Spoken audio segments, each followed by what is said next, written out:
The story commences with a man in the midst of a live stream, adamantly declaring the authenticity of the unfolding events.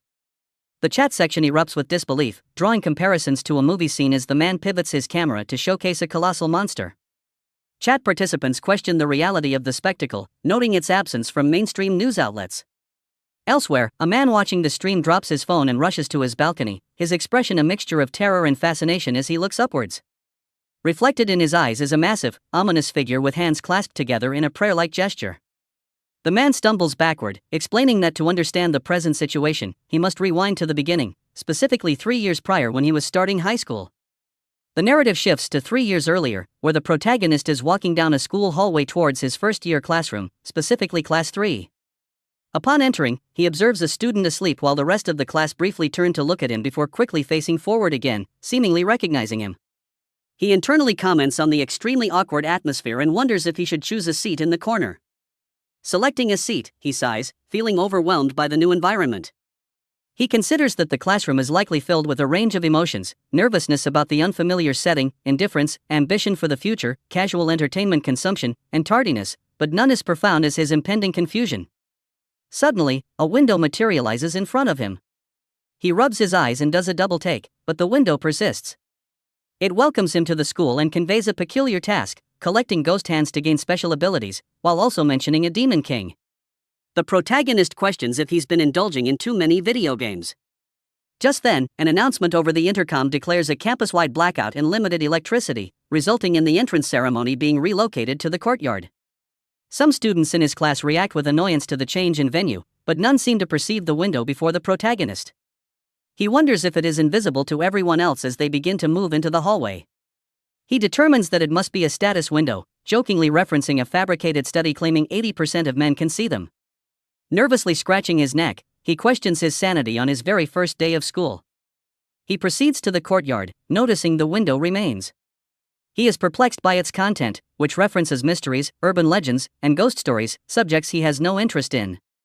He notices a second page option and reaches out to interact with the window, but is abruptly startled by someone yelling at him to line up properly. He decides to prioritize the ceremony for now and wonders if he can dismiss the window, which promptly disappears. The principal takes to the microphone and begins to address the students, but his speech falters. Mid-sentence, his head starts to swell rapidly, eventually exploding like a zit, splattering brain matter onto the ceiling and floor. The students are rendered speechless, as is a professor present. The protagonist sits in bewildered confusion, questioning the bizarre event. A teacher approaches the railing to check on the principal and is horrified to find him headless. She screams for someone to call emergency services, but as she attempts to dial, she begins to forget the number. Simultaneously, she and several others also start to swell up and explode like zits. Students scream and flee in panic, declaring their need to escape. A teacher attempts to restore order, urging them to wait, but he too starts to swell up. Numerous other students also suffer the same gruesome fate. The protagonist witnesses the horrific scene unfold right behind him and starts to run, desperate to avoid becoming the next victim. He frantically considers escape routes. Some students reach the front gate, only to realize it remains closed. Seeing that the gate is inaccessible and with the explosions continuing behind him, he considers climbing the school wall, but observes panicked students pulling each other down.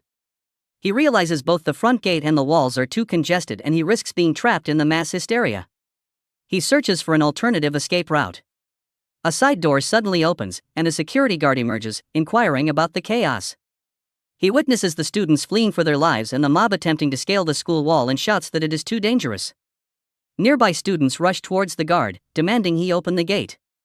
He questions their sanity, and out of fear, they become aggressive, mobbing him and insistently demanding the gate be opened.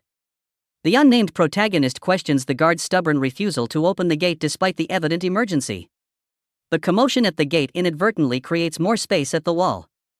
With the exploding phenomenon drawing nearer, he decides against becoming a casualty and runs towards the wall, leaping and grabbing onto the railing. A student grabs his leg, begging not to be left behind. He kicks the student away, telling him to get off.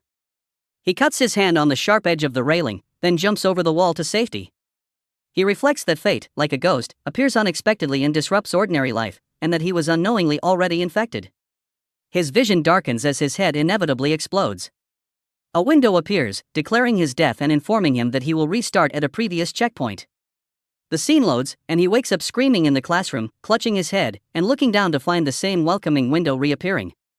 The other students glance at him, speculating about his mental state, suspecting he's playing a prank, and laugh, calling him interesting for his first day.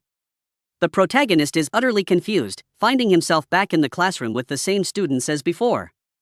He questions if it was a dream, but the experience felt too real to be dismissed as such. The recollection of the horrific events churned in his stomach, making him nauseous. He questioned the reality of his situation, pondering if he had truly been sent back in time. The entire scenario, from dying and returning to the past, to the persistent window, felt disturbingly like a game. Just then, the intercom crackled to life once more, repeating the announcement about the blackout and instructing everyone to proceed to the courtyard. Jun's head throbbed as he clenched it in his hands. This was undeniably real, he thought, and he needed to figure out how to alter the course of events. The status window, he reasoned, must hold the key. Fortunately, the window started to display text, offering some guidance.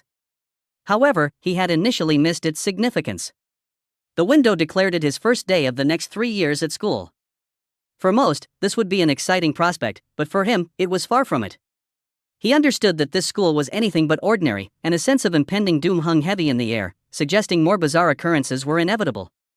Still, it was the start of a long 3 years. He noticed the window now presented a tutorial, tasking him with making 3 friends and starting a club to earn 10 ghost story points. He scoffed at the game-like nature of it all, yet the excruciating pain of his head exploding was undeniably real, not some virtual sensation. He wrestled with what to do next. Their teacher was, yet again, forcing them to the courtyard. He wondered if the same horrific incident would repeat, or if he was simply losing his grip on reality. Lost in his internal debate about the nature of reality, he glanced back at the wall he had previously jumped over. Being at the back of the crowd, he realized he could make a quick escape if things went south again. He resolved to run at the first sign of danger. The principal began his welcoming speech, expressing his happiness at their attendance, but precisely as before, his head exploded, showering the air with blood and gore. Instinctively, Jun spun around and bolted, leaving the bewildered students behind, still waiting to see what would happen next. He knew he had to get through the gate before panic set in and everyone else tried to flee. He glanced back and saw the students were already hot on his heels. They were fast. An idea sparked in his mind. He yelled to get the security guard's attention. The guard emerged from his office, asking what all the commotion was about. Jun pointed at him and shouted to the pursuing crowd that the guard had the key to the main gate and they needed it to open it. The security guard froze, realizing the crowd was now descending upon him, demanding the key. With his plan successfully diverting the mob, it was time for him to move. Instead of attempting to climb the wall again, he chose to scale the gate itself. He jumped down on the other side, stumbling on the landing. He couldn't afford to relax yet, he had died here last time. He sprinted down the street, trying to put as much distance as possible between himself and the school, but abruptly collapsed and lost consciousness. He awoke in a hospital room. Opening his eyes, he was met by the sight of figures in hazmat suits. He learned about the Nung High School 300-person head explosion incident. The government, assuming it was an infectious disease outbreak, had quarantined the area, and he was one of the few survivors. His parents rushed into the room, visibly relieved to see him. They embraced, and he learned it had been 10 days since the incident, days filled with media and police inquiries before he could finally see them. He eventually returned to a semblance of normal life, but the status window remained, a constant, perplexing presence. Now, back in his room at home, Jun stared at the window, still unable to decipher its true meaning. His mother's voice called out to him, informing him that tomorrow was his graduation and urging him to sleep early. He sighed and reached out to close the window. He realized it had been 3 years since the horrific incident, and the window had haunted him ever since. He switched off his light, reflecting on how he had tried to ignore the window, despite the tutorial's suggestions to make friends and join clubs. Nothing had come of it. He convinced himself it was just a persistent hallucination. But as the clock struck midnight, the window's text changed. Graduation day has arrived. The Demon King has been resurrected. His phone buzzed with an emergency alert, jolting him awake. He looked out the window and saw people across the city gazing upwards, wondering what was happening. The opening scene of the live stream now made chilling sense. The giant monster, the Demon King, had indeed appeared, and Jun realized with dread that it was near his closed-off school. He collapsed to the floor. The status window was real. At that moment, he felt an unnerving gaze, a sensation of making contact with something immense and terrifying. His body began to shut down, his senses fading, leaving him with nothing but pure, incomprehensible psychosis. In a way he couldn't grasp, he died again, receiving a bad ending for ignoring the warnings and turning a blind eye to the window. The window displayed starting regression, and the scene reloaded to his previous save. He jolted awake, still in his school uniform, and looked down to see the familiar window. The intercom announcement began again, while the students around him grumbled and complained, just as before. He noticed the student who was always worried about his future glancing around the room before reverting to his NPC-like demeanor. June trembled with fear. It was happening again. He had thought he had moved past it, become numb to the memory, but it was as vivid as yesterday. The classroom door slid open, and his homeroom teacher entered, asking why they weren't outside. He remembered her rushing them out the last time as well, right before the chaos. She instructed them to stand up and wake up. One of the girls in the back of the room appeared overly nervous, and the boy with glasses also seemed terrified. June wondered why they weren't waking her up if the teacher was telling them to. He turned to see her, sighed, and thought, okay, then. He internally categorized the other two as herbivore types and the sleeping girl as closer to a carnivore, at least based on their appearances. He assumed they must be afraid, but he stood up, feeling mentally older after living through 3 more years, making their current anxieties seem ridiculous to him. He decided to demonstrate maturity and reached out to the carnivore girl, but then stammered incoherently for what felt like 5 minutes, unable to form a coherent sentence. The herbivores seemed to realize they had sent someone ill-equipped into a dangerous situation. The girl didn't even acknowledge him. June internally lamented his failed attempt to appear like anything other than a girlfriendless loser. He couldn't even talk to women. She finally raised her head, glaring up at June, who was clearly intimidated.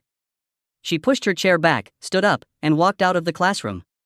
June thought she was going to hit him. Their homeroom teacher watched them through the windows as they walked down the hallway, remarking that the other classes were already outside. June began to seriously consider what he should do differently. He remembered how things unfolded 3 years ago, and if things continued on this path, it would lead to the same disastrous outcome. He realized he needed to change something to avoid the disastrous outcome he had already experienced twice.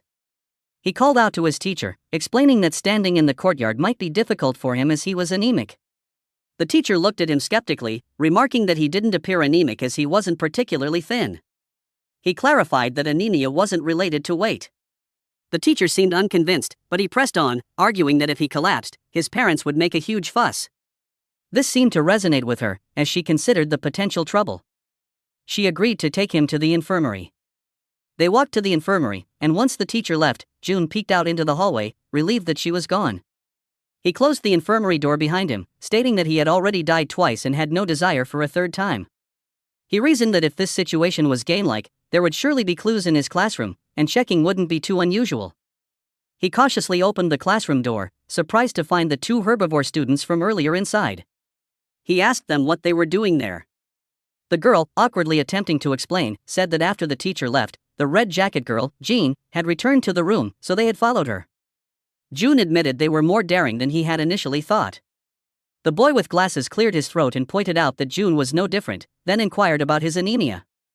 June quickly confessed that it was a lie, brushing it aside, and suggesting that they seemed to be in this together now.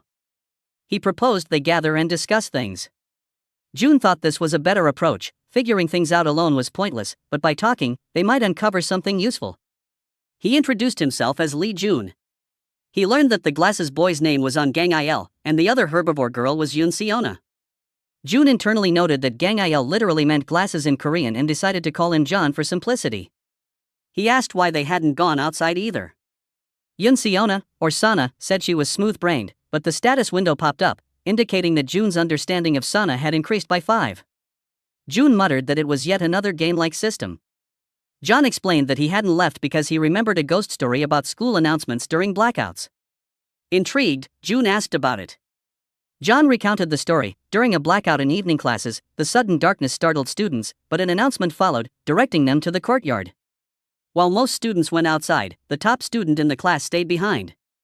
The second-ranked student asked her why she wasn't leaving, wondering if she was still studying to maintain her top rank. The top student slowly replied, asking if they hadn't noticed, and how a broadcast could even be possible during a blackout. June and Sana were confused and asked if that was the entire story. John confirmed that was it, asking if June had heard it before. June said it sounded vaguely familiar, inquiring if there was more. John said there were variations, but that was the essence of ghost stories. He mentioned one version where those who went to the courtyard found it filled with blood. June quickly asked if anyone survived in that version. John replied that it was safe to assume so, but reiterated that it was just a ghost story, questioning why June was so invested in it. June admitted it was true, but pointed out that John had stayed behind because he took the story seriously. John agreed that it had bothered him slightly and that an intercom shouldn't work during a blackout, so he thought it better to stay in the classroom. He then mused that maybe a backup system allowed the broadcast. June observed John's excitement, noting that he seemed like the type to show off his intelligence. His understanding of John increased by another 20 points. June opened his status window again, double-checking that it mentioned ghost stories and realizing he needed to figure out the connection. Sana chimed in, saying she found the ghost story interesting. June was surprised she spoke up, recalling she'd said she was slow, but didn't expect it to be this slow. He then realized he had been staring at her and quickly apologized. Just then, the principal began to speak over the intercom. A cold chill ran down June's spine as the principal's speech progressed, anticipating the gruesome head explosion. June closed his eyes, bracing himself, but the principal continued his speech normally. June was completely caught off guard and relieved. He realized he had survived this iteration of the entrance ceremony. A window popped up, declaring that he had encountered the broadcast ghost story and earned 5 GS points. June stretched dramatically over the desk, sighing loudly in relief. John jumped, asking what was wrong and if something had happened. June just laughed, saying John wouldn't believe him even if he told him. For some reason, the tutorial cleared, or perhaps he had misunderstood the window's meaning. He earned another 10 GS points and unlocked a status window. The entrance ceremony finally concluded. June opened his status window, seeing his disposition and quirk, along with an inventory slot. He was surprised by all the information, remarking that it really felt like a game with stats. He tapped on disposition to learn more. The window displayed a lengthy description, which the narrator summarized as indicating he was inconsistent and whimsical, depending on the situation, a complete wuss. It described his personality as iffy, with his only positive trait being his ability to think his way out of situations. He wondered why he had strayed so far from the tutorial's path, finding the description annoyingly accurate. He admitted he was the type to start things enthusiastically but rarely finish them, wondering if this was due to his disposition. It was like the window knew him better than he knew himself. He wondered if he could use the window to analyze others as well. He looked at John and opened his status window. It opened John's window, but much of the information was obscured by question marks. A bit of a wiki warrior, June thought, realizing John was exactly as he had perceived him. He then tried Sana's window, but it was entirely question marked. Despite her seeming slow, she was only 16. He decided to try asking her about it later. He noted he received far less information on her, concluding it must be due to his low understanding level. Curious about the delinquent girl, Jean, he opened her status window. Her full name was Lee Jean, and her window was also completely blank, 0 understanding. He hadn't expected much information, but was struck by how accurately the window knew information about him, even details he hadn't consciously considered. It knew everyone's names and ages, information he hadn't explicitly provided. The status window could see far beyond his own perception. He closed his eyes and recapped the situation. Inexplicably, ghost stories were becoming real. He had a game-like system only he could see, and like in a game, he could respawn after death. He was still unsure of the purpose of the GS points. The tutorial had mentioned making 3 friends, and it had cleared. John and Sana were likely too, but he wondered if Jean counted as the third, thinking it absurd. Delinquents using the word friend usually meant trouble, so he decided to be cautious around her. Their teacher, Daming, whose name June found amusingly generic, teacher in Korean, instructed them to carefully read the handouts. June glanced at the paper, finding most of it common sense, but his head ached, and he really didn't want to read anything. Some students, however, seemed concerned by the content. An announcement came over the broadcast, stating that the handouts had been printed incorrectly and would be collected. Their teacher, out of breath, rushed back into the room, confirming the mistake and instructing the students in the back to collect the handouts and return them to him. June glanced back at those students, wondering if there was something odd about them. Someone quickly snatched back the handout before he could read it. June thought it was incredibly fast, but dismissed it, figuring he could just ask John or Sana about it later. John admitted he hadn't bothered reading it. June was speechless at this, but Sana spoke up, saying that she had actually read the handouts. June asked Sana what the specific mistake in the handout was. She replied that the wording itself was correct, but it contained something peculiar. Both June and John pressed her for details. Sana explained that while she couldn't read the entire document, interspersed between the standard school policies was a warning about a particular woman referred to as the laughing woman, advising students to avoid her. She recalled that it provided details on how to be cautious around this woman, but Sana couldn't remember those specific instructions. June found this information strange and initially suspected it might be a prank, considering Sana might be slightly naive. John, however, recognized the description, stating that it referenced a popular ghost story. At this point, June realized the repeated mentions of ghost stories were unlikely to be mere coincidence and asked John to elaborate on this particular tale. John explained that the story was currently trending online and suggested it would be faster to simply show him. Mentioning they had exchanged numbers earlier, John said he would create a group chat and send a photo for June to examine. June's phone vibrated shortly after. John had sent an image resembling a contract or official document.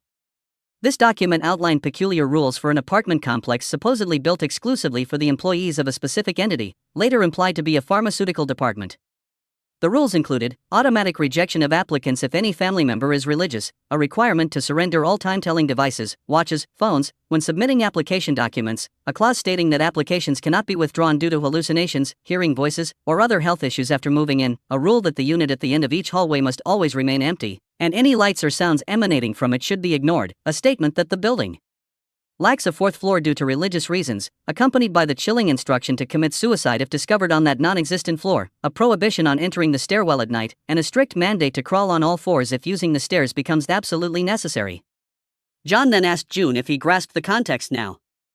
June, however, focused on the practical aspect, questioning why they needed to contact a pharmaceutical department and wondering aloud if it involved human experiments. John acknowledged that as one possible interpretation. June pushed for what John considered the right answer, assuming such a bizarre document must have a definitive explanation or conclusion. John glanced towards Sana, paused in thought, then explained to June that the nature of ghost stories is often their lack of clear endings or definite conclusions. He clarified that the document wasn't real but was simply an image someone had posted online, likely for shock value or attention, for clover, as John put it, and thus had no actual resolution. June confirmed, asking if it was just a picture someone put up, and John affirmed this. June apologized, sensing that John didn't want to be perceived as uninformed. John then summarized the concept. These manual ghost stories work by subtly inserting unsettling warnings into otherwise ordinary-looking documents. June began to mull over the laughing woman, getting a distinct feeling that this was going to be another significant source of trouble. Meanwhile, outside the third-year hallways, the sound of a woman laughing could be heard as she walked past the classrooms. She held a box cutter and wore an unsettlingly wide, creepy smile. Their teacher, Daming, announced the end of the class for the day, reminding everyone to have their textbooks and to ensure they brought the correct ones based on the daily schedule. As the students began to leave for home, June overheard some classmates discussing the books. He laughed internally, thinking that based on his previous 3 years of high school experience, none of them were likely to even open their textbooks once they got home. Sana then called out to June, nervously attempting to say something. Sensing her intention, June asked if she wanted to walk home together. She replied with a cheerful yes. He then asked if John had already departed. Sana pointed towards John, who was still present, engaged in conversation with the student who had spent the class playing games. June internally dubbed them the fat and skinny duo, making a pop culture reference, Ornstein and Smuff. The final school bell rang, signaling the end of the day. June and Sana began walking together. He asked if her route took her left from the school gates, which she confirmed. He mentioned that he needed to go right, expressing a slight disappointment that their paths would diverge soon. As they continued walking, June contemplated the understanding stat shown in the status window. While it didn't display specific levels, it had indicated a need to increase his understanding of others. His current understanding of Sana was a mere 5 out of 100. He decided to try guessing facts about her to potentially raise the score. He started by mentioning that the apartment complex she lived in was likely over 30 years old and predominantly housed elderly residents, using this as a basis for deductions. He proceeded to make several blunt assumptions about her financial situation, essentially calling her poor in multiple different ways, but no update regarding his understanding level appeared on the window. He concluded that this direct guessing method wasn't effective and perhaps his choice of words was the issue. He tried again, repeating similar blunt statements about her being broke, but still received no feedback from the system. He realized that a more nuanced, deeper deduction was likely required. He then considered her personality traits. She acted slow and didn't speak much. He reasoned that while she could simply be naturally introverted, it was plausible that environmental factors contributed to her demeanor. He hypothesized that perhaps growing up in a poor home environment made social interaction difficult, gradually eroding her self-esteem and leading to her current timid nature. This line of thought immediately triggered an update. His understanding of Sana jumped by 30 points. He was surprised that this more complex deduction had actually worked. Just then, Sana called out to him, indicating they had reached the school gate. June noticed the security guard reprimanding a female student about her shoes, which reminded him of the previous loop where the guard was mobbed by panicked students. June and Sana exchanged goodbyes. As she turned to leave, he called out for her to wait. He seemed to struggle for the right words, then simply apologized to her. Walking home alone felt strangely nostalgic for June. In his experience timeline, it had been 3 years since he'd walked this route after the first day of school. He couldn't help but feel a bit excited, despite the circumstances. However, he soon realized he had overlooked a crucial detail. He approached his apartment building and went to ring the doorbell but abruptly stopped, struck by the realization that he had no idea which apartment unit his family currently lived in within this timeline. Fortunately, a woman was just exiting the building. June saw this as perfect timing and quickly slipped through the closing door. He made his way to his family's apartment and opened the door. The sight reminded him of his mother working as a cashier. Even though he had spent an additional 3 years with his parents in the timeline that ended with the Demon King's appearance, he felt their absence keenly in this present moment, deeply worried about their fate in that other reality, convinced they couldn't have survived unharmed. His attention was drawn to the table where he found some money alongside a note from his mother, telling him to buy himself something to eat. Reading the note brought a smile to his face, though he wryly commented on the amount, wondering where he could possibly buy chicken for such a low price. He grabbed something to eat from the refrigerator, savoring the comforting feeling of being home.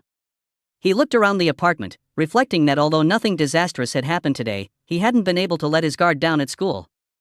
At least here, in the safety of his home, he could finally relax somewhat. He could finally relax, at least for a moment. Lying on the couch, June contemplated the terrifying image of the Demon King, wondering how anyone was supposed to fight something like that. He mused that this marked a completely new phase, a different kind of school experience. Even though he had already lived through 3 years of high school in a previous loop, this felt like an entirely fresh start. He sighed, realizing this meant enduring the national exams all over again, a thought that elicited a groan. Later, the buzz of the doorbell startled him. June leaped out of bed and rushed to the door to find his parents. They were surprised by his enthusiastic greeting, asking what had gotten into him and joking if he'd seen a ghost. He quickly denied it. His mother asked what he wanted for dinner, and he replied vaguely, telling her whatever she wanted, which only made her comment that he was acting strangely. Looking back at his system window, June noted it displayed second attempt, 13 GS points, and a casualty rate of 2%. Other information was visible, but he decided to focus on what seemed immediately relevant. He questioned the second attempt label, reasoning that his first death was the head explosion, and the second was facing the Demon King, making this technically his third attempt. However, he chose to ignore the discrepancy for now, along with the still unknown purpose of the GS points and the meaning of the casualty rate. The club feature remained locked. He clicked on the statistics tab, revealing a detailed log of his time spent on various activities, including his number of deaths. He wryly wondered if the system was created by some kind of stalker. Next, he explored the settings tab, which resembled standard video game options. Curious, he decided to experiment. He recapped his findings, adjusting the graphics settings, brightness, contrast, gamma, applied a filter-like effect to his vision, enhancing visibility in the dark. The audio options functioned like high-quality earplugs, dampening ambient noise. However, the control options proved problematic and clunky. Messing with them led to a bizarre situation where moving his foot caused his hand to move instead. He barely managed to reset the controls back to default.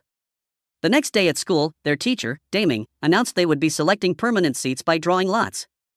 June drew number 26 and walked over to his assigned spot. He noticed the girl sitting beside him and felt his heart flutter. She was strikingly pretty, far beyond someone he felt he could approach. But his luck wasn't that good. His actual deskmate was Smo. June greeted him politely, saying it was nice to meet him. Smo smiled and replied. June recognized him as the student John had been hanging out with. His name was Od Duan, and seeing him increased June's understanding of him by 15 points. June decided to ask Duan about the handout from the previous day. Even though Sana had provided some information, he wanted to gather as many details as possible. Duan pushed up his glasses, snorted, and asked if June meant the warning about the laughing woman. June found his mannerisms odd and gave him a look of disappointment. Duan advised him that if he encountered the laughing woman, he should absolutely not pretend to know her. He then added "no good" in Japanese for emphasis. June instantly regretted initiating the conversation, thinking he should have just spoken to Sana instead. He walked over to Sana's desk, noting she had been late that day. She explained that her grandma had woken her up late. He asked if she had spoken to her deskmate yet, and she confirmed she hadn't. June decided to introduce himself to the deskmate. She looked up at him, and he noted her prettiness, inwardly wishing again that he wasn't stuck with Smo. She introduced herself as In Hyun. June apologized for the sudden question but asked if she remembered the handout and the strange warning it contained. Hyun confirmed it was certainly weird, recalling the instruction: if you spot a woman smiling strangely on campus, turn a blind eye and ignore her until she passes by. She chuckled, remarking how creepy it sounded, seemingly looking for his agreement. June, however, was mostly surprised she remembered the details so clearly. He thought that this ghost story would likely manifest soon and wondered if he should actively look for the woman, but then recalled the warnings: don't pretend to know her and don't intentionally seek her out. Just then, Sana's stomach rumbled loudly. Hyun glanced at Sana, as did June. Sana quickly became embarrassed. June guessed she hadn't eaten breakfast and suggested they go to the cafeteria during the break. Later, at the crowded school convenience store, June questioned if they could even buy anything before the break ended, given the long line. Sana admitted she wasn't sure. June decided it was better to try than not. He grabbed an item and asked Sana what she wanted. She looked nervous, but before she could answer, their attention was diverted by an argument nearby. Some students were arguing about pushing. One guy, denying involvement, turned around angrily, only to find himself face to face with a tall woman who was laughing incessantly. Students nearby wondered what was wrong with her, speculating she might be crazy. Suddenly, the laughing woman shouted "No" very loudly and slashed her box cutter across the arguing student's face with shocking speed. His head flew across the room. The woman continued laughing, unfazed by the murder she had just committed. June looked over in horror, his and Sana's hearts sinking. Sana covered her mouth in shock. Panic erupted as the other students screamed and scrambled to escape. The woman kept laughing, extending her box cutter, and continued her killing spree, slicing through students rapidly, sending heads flying. June confirmed to Sana that this was definitely the woman from the handouts, her relentless laughing and slaughter confirming her identity. She decapitated students left and right. June grabbed Sana's hand and pulled her away, telling her they needed to reach the window behind the counter. He frantically recalled the printout's instructions, wondering how anyone could possibly ignore her when she was killing indiscriminately. He helped Sana climb through the window first, but she suddenly froze, pointing behind him and yelling. June turned to see the laughing woman terrifyingly close. She got right in his face and lunged, aiming straight for his eye, killing him instantly. The familiar message appeared: he would restart from a previous checkpoint. He respawned back inside the classroom. His first thought was dread that he might be back on the entrance ceremony day, but looking up, he saw the lights were on. He checked his phone, seeing recent YouTube notifications, confirming he had only returned to earlier that same morning. He wondered what triggered the checkpoint change this time. Recalling his death, he felt a phantom pain in his eye. This was absolutely not a dream, it was reality, and he needed to face it. He remembered Smo's advice to ignore her and Hyun's recollection to act casual and turn a blind eye. He let out a long sigh, questioning how he was supposed to do that when she was actively murdering everyone around her.